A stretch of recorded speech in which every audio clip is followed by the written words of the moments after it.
हमें ज्वाइन किया executive director Neo TV Nasrullah Malik साहब हमारे साथ मौजूद है। मलिक साहब, 62(1)(f) के तहत ये फैसला सुना दिया गया है, कलअदम करार दे दिया गया है ताहियात नाहली को। इस फैसले को आप कैसे देखते हैं, क्योंकि नवाज शरीफ के लिए और जहांगीर तरीन के लिए रास्ते खुल चुके हैं इलेक्शन लड़ने के लिए? देखिए, मैं समझता हूँ कि इसी फैसले की तवक्को की जा रही थी कि इसी किस्म का फैसला आएगा। अलबत्ता जस्टिस यहिया आफरीदी ने इस जो है फैसले से उन्होंने अपना इख्तिलाफी नोट लिखा है, उन्होंने इख्तिलाफ किया है और ये फैसला जब से ये ताहियात नाहली का मामला चल रहा था उसी वक्त से ये सोच पैदा हो चुकी थी कि ये फैसला रिवर्ट हो जाएगा। फिर हुकूमत ने कानून साजी करके इलेक्शन एक्ट में जो तरमीम कर ली थी, उसके नतीजे में भी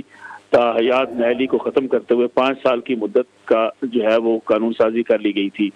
लेकिन उस पर बाज़ माहिरीन कानून और माहिरीन आइन ये कहते थे कि जब तक सुप्रीम कोर्ट इसको रिवर्स नहीं करती, उस कानून की हैसियत इसलिए नहीं हो सकती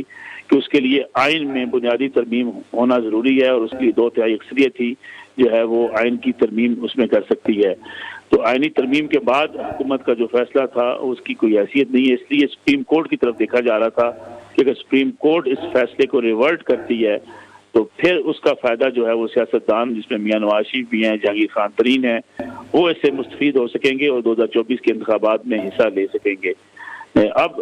अगर देखा जाए मजमूई तौर पर इस फैसले को, तो इस फैसले के मुताबिक जो है वो जो ताहियात नाहली वाला मामला था वो अब रिवर्स हो चुका है और अब ताहियात नाहली किसी सियासतदान की नहीं हो सकेगी और जितने लोग भी इस कानून की या इस फैसले की जद में आए थे अब वो इससे मुस्तफीद हो सकेंगे। ठीक है, नसरुल्लाह मलिक साहब हमारे साथ ही मौजूद रहेगा।